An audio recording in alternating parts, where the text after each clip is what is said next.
Good morning. Good morning. First of all, I'd like to give honor to God, who all praise is due forever. My name is John Schamberger, founder and CEO of Millionaires to Trainings Owners Only, and it is an honor and a privilege to be a part of a fabulous group and also to be a part of this fabulous platform, Dare to Soar Higher.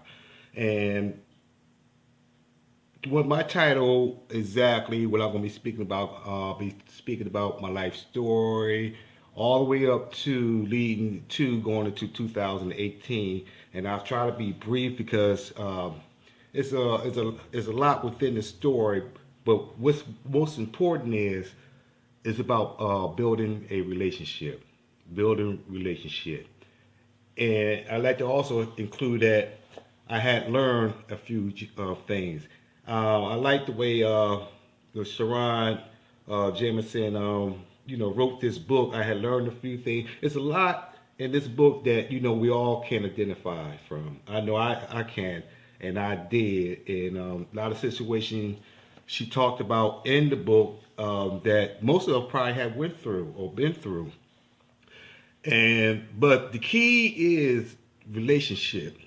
We all start off with a relationship, with our mother, male or female, coming from the womb, and you start building relationship between your mother and yourself at that particular time because she had exactly, what we needed. So at an early age, we all started building a relationship.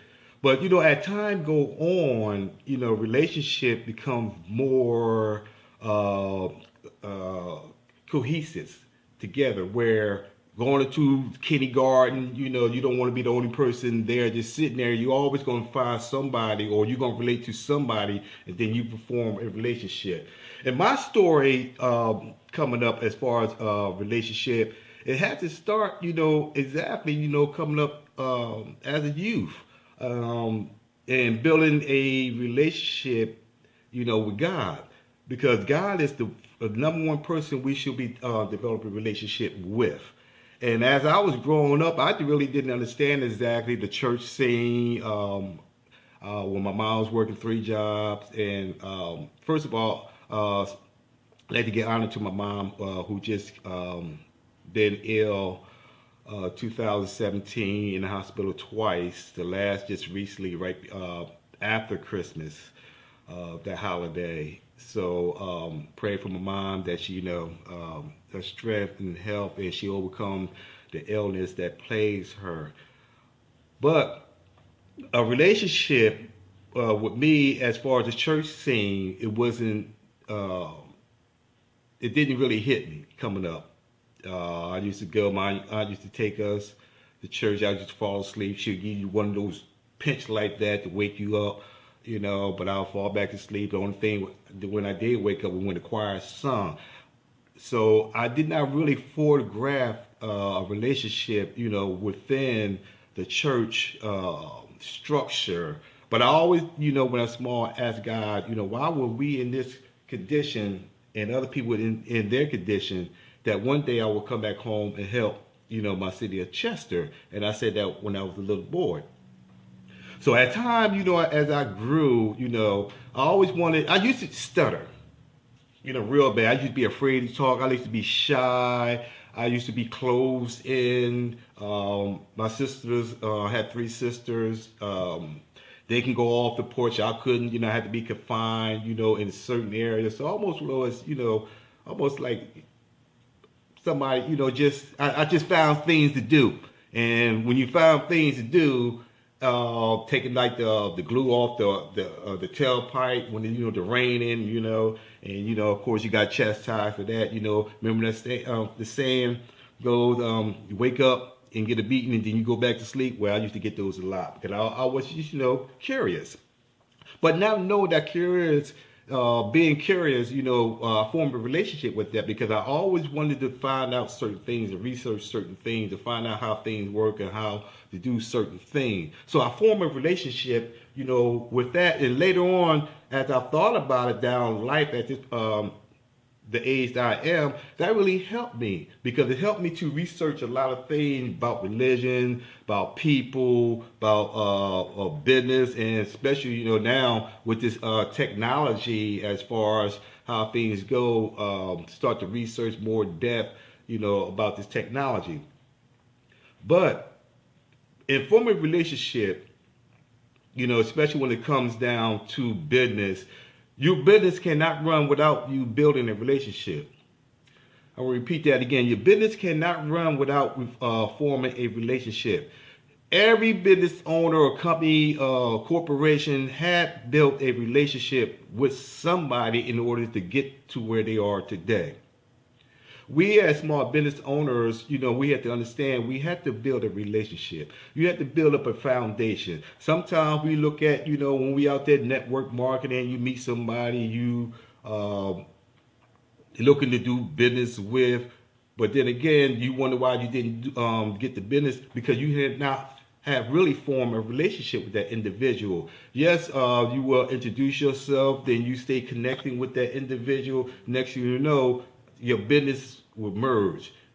Both y'all are supporting each other. Classic example as far as building a relationship. I remember growing up when we moved into the project, one of the toughest projects in Chester.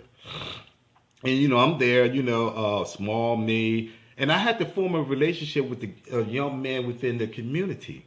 So as I was forming a relationship with them, and over the years, they start to look at me as far as a leader goes. I started an organization, and called an organization called the Family. And I did not call ourselves a gang. I call ourselves an organization because we made money by having car wash, sold bean pies. We had dance parties where that's where we made a lot of money. At that particular time, we charged 50 cents. I think we made between $250 to $300. It was packed like sardines. But at that particular time, I still really didn't understand exactly what I was doing as far as building a relationship. But I knew that I was in my element. I was in my zone as far as, networking and getting a group of people together. But a relationship also can be looked at another way where people can be watching you and form a relationship. Once they have met you and form a relationship with you, classic example. I could use examples more than, just saying it. My home teacher, Mr. Bill Robinson, in ninth grade, he was my homeroom teacher. And I used to watch him and Mr. Savage play chess. And, then I formed a relationship because they taught me how to play chess with Mr. Bill Robinson and Mr. Savage. But little did I know was during my midst of the course, when I got to 12th grade, Mr. Bill Robinson will also be my print teacher and photography, teacher. He was a jack of all trades. And not knowing over the years he was watching me, because everybody knew who John Schamberger was because over the loudspeakers say John Schamberger report to the office, John Schamberger report to the office. Yes, I was just a misfit, running in and out. But he seen something in me that really I didn't see within myself because I really had not formed a deeper relationship with myself. So as time was going by, it was about 2 months before we graduate, I didn't know what I was going to do. So I remember the month before, I was his first student of the month. As a matter of fact, I was the only one all the way up to that point to where, graduating. And he came to me and said, John, take this home, and have your mind filled it out. So, of course, I took it home, had my mind filled it out. But little did I know was it was to one of the top 10 technical trade schools in the United States, in the top 10. And the man has really saved my life, because I really wanted to get out of the condition in which I was in as far as the project scene. And out of all my group that I had formed, I was the only one that go to school, and the rest of them stayed. But as I got to Thaddeus Stevenson School up in Lancaster, Pennsylvania, I started, it felt so good to be a part of something, when you start building relationships. So I built a relationship up there where I started an organization called SAB, Businessmen Association, strictly about business. And, you get into an element when you start to build a relationship, that you are wanted. People want to be a part of what you're doing. So building relationship, really with yourself and then before others is very, very powerful, and it can take you a long way. So that's why I think you're gonna have me. I'll be putting this up. I had learned a few things because this is part of my life as growing up that I had learned and I had to develop. And when I got to Los Angeles, California, uh, it was 1983. I went out there, and of course I was homeless for 2 days. I went out to the state with my dad, but I was we had an altercation. He was never in my life, so he said left. I left. He said I went to an Amway meeting, and I said no. I went to church, and I did go to church, and we had disagreement. So he said left, no problem. I ain't begging to stay. I just left because my mom taught me, how to, stand. But I don't think she taught me that part as far as being homeless on the outside. But I was strong enough. But on that second day, it was only 2 days. On that second day, I was going around saying, let me go back and see if I can get to the Army and do something. I need to do something. I ran into a guy named John Forex. I didn't know his name at that particular time, but I found out. And he said, I said, you got any work? He said, yeah, we're going to get this big building down here. The old rich restaurant. They turned into Uncle Jam playpen, like a dance for the teenagers coming dance. Come on back here tonight. So I came back that night, and they was getting ready to go out of town. And I remember Sister Sarah said, here's some soup. I didn't know what kind of soup it was. Then I found out it was bean soup. I said, oh, it was good. So as they was leaving and everything, they left me in the building, with the older fellow, Brother Altone. He was guiding me. But the hard thing was getting up 5 o'clock in the morning. I never experienced, to pray. I wasn't used to doing that. But in the midst, I was forming a relationship.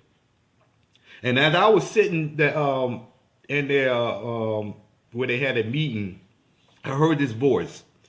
And the voice was talking to the black executive of Xerox Corporation. And I said, who's that? And he said, that's Minister Farrakhan. I said, who's that? He said, that's the man right there. The man on that poster right there, where everybody went to Chicago for their saviors there. I said, oh, I said, that is powerful. And coming from a small town like Chester, where, dominant was black, and, looking at the condition, I toned to that, so I heard a voice. And then as I, was there, I heard one of the guys say, Brother Collett, he was the head minister there. He said, don't listen to exactly what we say. Go and research.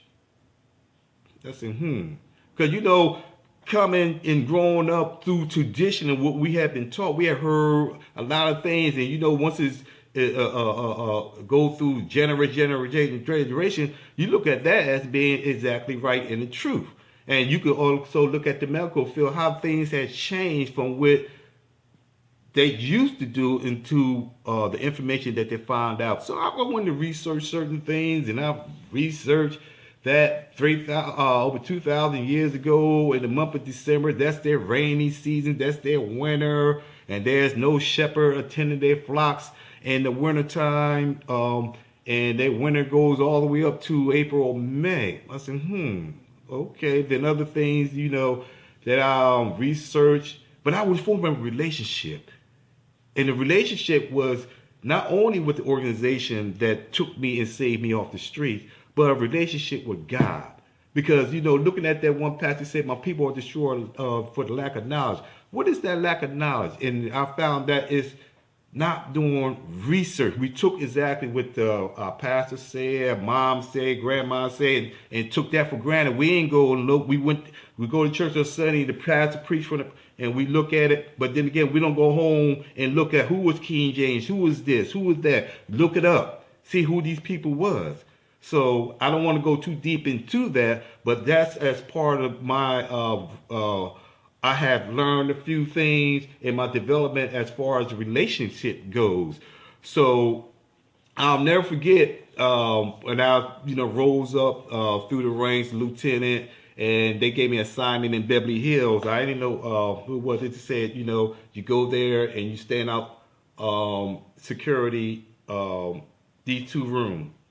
So I didn't know who was in the room. Early that morning, the door opened, and Minister Farrakhan came out, and he looked at me. He said, God has His blessings on you. It didn't mean much to me, but because I was never big on following big idols. He didn't like that anyway. But he said God has His blessings on you. When you go in my room and lay down, don't worry about it. He said Allah got my back. So I did when I lay down. But it didn't dawn on me till years down the road that message when he says God has His blessings on you. And all that I went through, growing up to that point, made me understand, God is taking me someplace and, that it's going to blow my mind.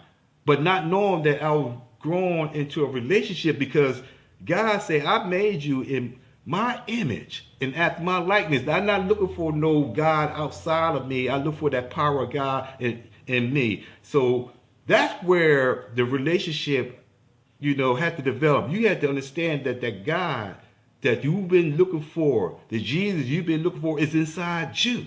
Jesus said, don't worship me, follow me. As you see I do, you can do also. But worship the Father who I worship. So when I take all of that, and then when I hear exactly coming from the pulpit, it makes me think, because God gave me a mind to think. He gave me a mind to go and look things up. I understand the tradition was, but then again, in order for the people to be free, they had to get that knowledge and understand it and the history of what had taken place, especially for us as African Americans. So as I left there, because of business reasons, was nothing, or it was business reasons. I was immature, I was young. But I always kept close tie, a relationship with them. They are still known, as one of the top, sellers there. Almost like what I'm doing right now, even though I'm part of the church. So after I left there, I ran into Barbara Lindsay, and she had a holiday expo down at the Hilton. So I said, wow, this young lady put this together. Then I heard she had a business expo, Los Angeles Business Expo coming up. So I said, you know what? I had to be a part of this. I had to get to know her. So I got the information. I used to call her. I called her phone 5 days, Monday through Friday. Barbara, this is John Shamberger. This is exactly what I said, word by word. You look fine today. That was just my personality, that was just my personality. It wasn't, no flirtation. It just was. I grew up all women in the family, and most of my clients, 90% of them was women. So, and they appreciate me coming through when I go to Macy Broadway, Broadway. I made their day. So I said, Barbara, this is John Shamberger. I'd like to be, did I tell you how fine you are today? I'd like to be a part of the Los Angeles Black Business Expo. I was talking to the answer service. So I did that for 5 days. Then I found out she went to First AME Church, one of the largest churches in Los Angeles at that particular time. So I got there, and it was packed. So I had to go downstairs. I'm showing how God is in the mix. I had to go downstairs. So it was me and one other guy down there. So, and it was one pamphlet. So I got the pamphlet, going through it, the program of the service of the day. It says, Los Angeles Black Business Expo was looking for volunteers. I said, bingo. So I called the next day. Barbara, this is John Shamberger. I'm bringing 50 volunteers with me, to help with the expo. Now, I didn't have 50 volunteers, but I also was a graduate of First AME Church Entrepreneur Training Program. And I became a volunteer, on their committee. So the next program, they had, I think, 125, 150 people. I went in front of them and asked, and pitched and let, that I was looking for 50 volunteers. And I pitched how they can get their business and network, instead of, a network within, the expo.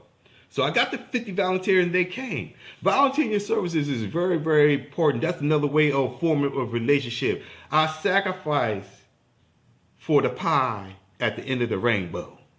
I sacrificed for that pie at the end of the rainbow, but I knew I had to show exactly who I was, show exactly what I can do, show exactly what I can bring to the table. Not only what they can do for me, but what I can bring to the table.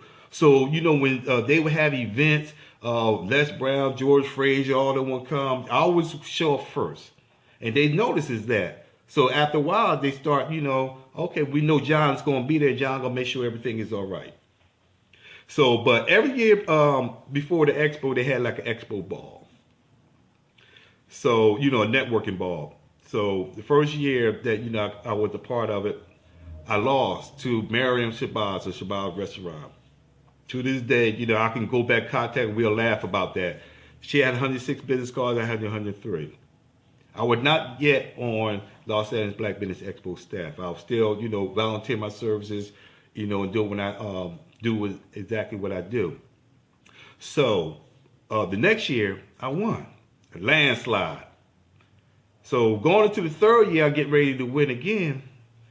And Ernestine came up to me. That was Barbara's sidekick. She said, John, what are you doing? I said, what you mean what I'm doing? I'm ready to win again. She said, you can't win this again. If you win this again, they're going to think this thing is rigged. You're a part of the staff. And I said, blew my mind. At that particular point, he told me from that day I was part of the staff. And that, don't understand, you don't know exactly how powerful that was to hear that. But I paid the price. I gave in order to get. I say I wanted to be a part, of the expo, and God grant me exactly what I put in there because I conceived it and I believed it and I achieved it. But the biggest thing that came from that was they introduced me to Mr. Harold Hambrett, who became my mentor and sponsor. And Harold was vice president of United Health Plan, who was the title sponsor of the Los Angeles Black Business Expo. Barbara introduced me because Barbara it was like an all-women office. Barbara, hardly no men, was a part of that. Dean Jones and of course Harold. But other than that, and then me. Other than that, they didn't let anybody, into the office. So there was a God blessing there to be a part of that. And even to this day, I can pick up the phone, call Barbara, Ernestine, even June out of the office, and it'll be just like yesterday. So I met Harold, and everywhere Harold would go, I would go to business meeting, the lunch, dinner, Stevie Wonder house, this place, because he was very influential within the community. He was like an icon. I didn't know that at that particular time. So it was one year, the expo, I think it was my 9th year with the expo, and he called me. He said, John, we're going to have a cutback, things, it's kind of moved kind of slow. In my part, because he sponsored, that, my store and everything, with product, and we, split. And so mom was out there for a visit the grandkids. I had a son who 27 now and a daughter who's 30 now. And she said, why don't you just come back home for a visit? And I thought about it. I said, I haven't been home in a while. Let me go back home, okay, just to see exactly what's going on. So not knowing that, remember I said earlier in the video, I always wanted to come back home and help my hometown. So I had paid my rent, before I left, there, figuring I'm coming back. So, get there, mom, slick. And then, she said, since you're going to be here for a while, she got me an apartment. Then she got furniture, and I said, no, wait a minute here. And then she said, the son always supposed to stay with his mom, she used that on me. But, when I thought about it, as time went, and I said, what, God is so powerful. He grants you exactly what you say. You may not see that at that particular time. Now I was a little when I made that statement that one day I wanted to come back and help the whole time. So when I came back, I I didn't know what I was going to do there because I said I'm used to the big open city, big city, and I mean, small back home in Chester had to deteriorate. You know, it used to be over 100,000 people. It was down. I did a research to 30,000. People done moved on the outskirts. And I said, man, I can't do nothing here. Yeah, I mean, so as time went by, I had my logo, my Millionaire Trading logo, and I had refined it. Came up with the globe with the handshake, and then I put it aside. Because my mind, this side of the mind, I'm in this small box. I'm used to the big box. I gotta go back, back to Los Angeles. Then one day, one year, 2010. Now I left in '97. Now 2010 came along. I said, you know what? I gotta call Harold, get in contact with Barbara and all them. But I had lost the numbers. And then, and I usually don't throw away paper. And I was trying to go through all my tablets. I know I got the numbers around here somewhere. So I wasn't into the technology or Facebook and all that stuff. So, I was teaching chess at the Boys and Girls Club. So I was on the computer. I said, you know what? Let me try Rosie Milligan. She was always, part of the expo. I called her. Her number was the same. And I'm going to show you how building a relationship is very, very powerful. That people, once you make an impact, people will never ever forget you. I'll call and say, Dr. Milligan, Rosie, this is John Schamberger. She said, oh, yes, I remember you. Yeah, you were Harold's sidekick. So I said, I'm trying to get in contact with Harold, lost the number. She said, let me take your number down. She said, how you doing? And everything. I said, all right. And I'll make sure I get it to Harold. So a couple of days don't pass. And I remember I was leaving, I was in an apartment. At the particular time, I was leaving my apartment and I left my phone. So I went back, and as I opened the door, the phone rang. And I picked up the phone. The first thing it said, Junior, when you bring all that money back to Los Angeles? You don't know exactly how proud and how honored I was to have Mr. Harold Hamburg call me and ask me when I'm coming back. When you make an impact and build a relationship with, for a long while, I mean, people would never, ever, ever forget exactly. But you have to make an impact. You have to have that desire to want to build a relationship. And a relationship don't take 1 or 2 days, 2 months, 3 months, 6 months. It may take a year, 2 years.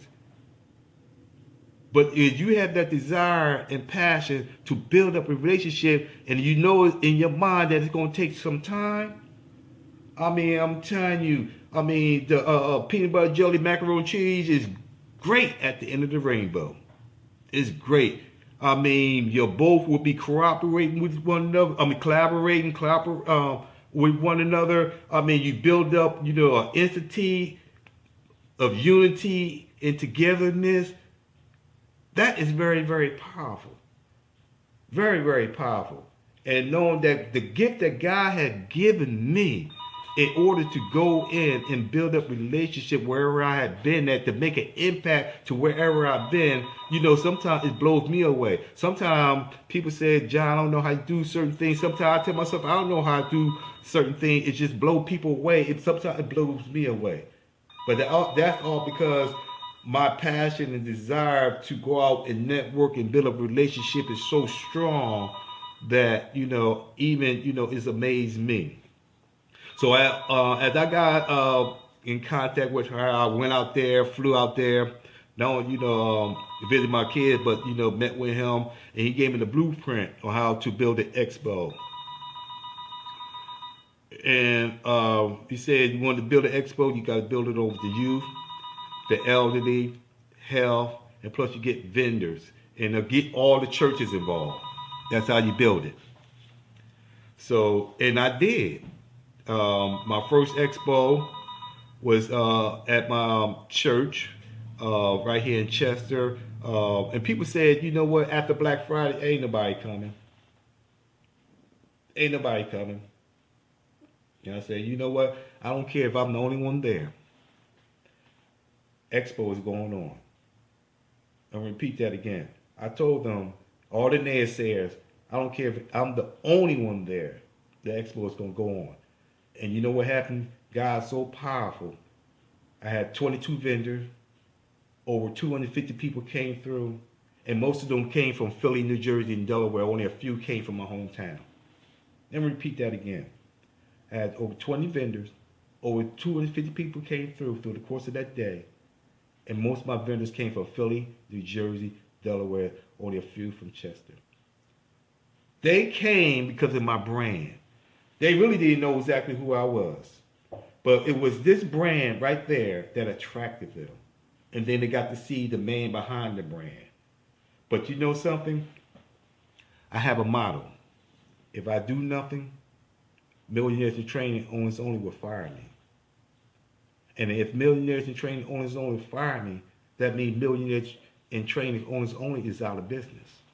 So I had to form a relationship in my mind with my vision that I had created to make sure that I build a platform for my brand. And my brand mission is to give small business a showcase where they can showcase their products and services. I wanted to create a brand that uplifts the mind of every man and woman worldwide. And that's going to happen because I conceive it, I believe it, and I'm going to achieve it. But I know it takes time. So after my first expo in 2013, I gave myself a 5-year plan to market and promote. To market and promote. That's all. Yes, I'm gonna make some money along the way. It's never gonna be exactly the kind of money I want, but my key is to build that brand worldwide. And once I do that, the riches and the money will flow. I helped a lot of people. I remember Barbara told me, she said, John, you help so many people that you just don't know exactly how many people you help. I wish I had 10 of you. My pastor the day when I put on the event, he said, John, I wish I had 40 of you. And when you hear things like that, you know, it's powerful. That means you had done something, you made an impact, you built up a relationship, they see the character within inside you, they see that godness inside you, that God-given ability. And I'm starting to see within myself, God has something special for each and every one of us. We just have to build a strong relationship and recognize that he's inside of us, not outside of us. Quit looking outside of yourself. I don't understand why people not believing that the power of God is in you.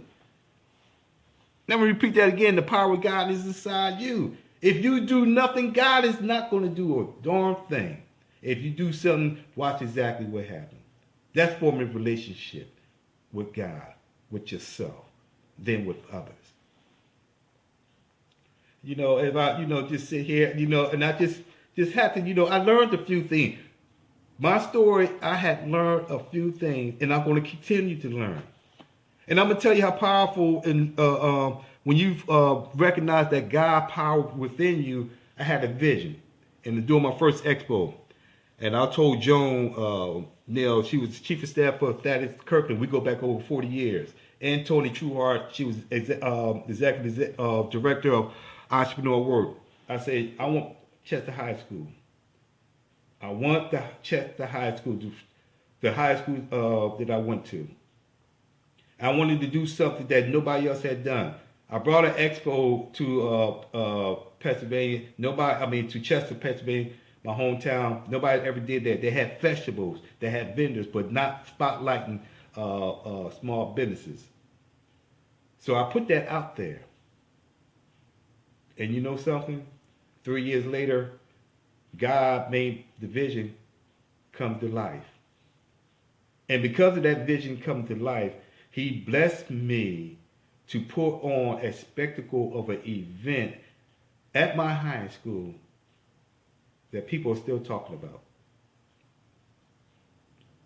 So when you want to build up a relationship with someone, look at it, you in for the long haul. Now, don't get me wrong now. I got a lot of contacts, but I have a pile. I have the pile where I'm dealing with people, might be on one hand right here. It might go to two hands. Then I got a pile where I put in my back pocket. Then I have the third pile. The third pile is put you way over to the side.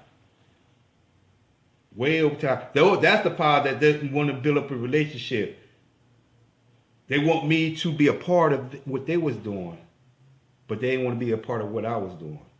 One in my back pocket, they was, it's still there. But not all the way there. As far as the relationship go. The one in my hand, that's the one I built a relationship with.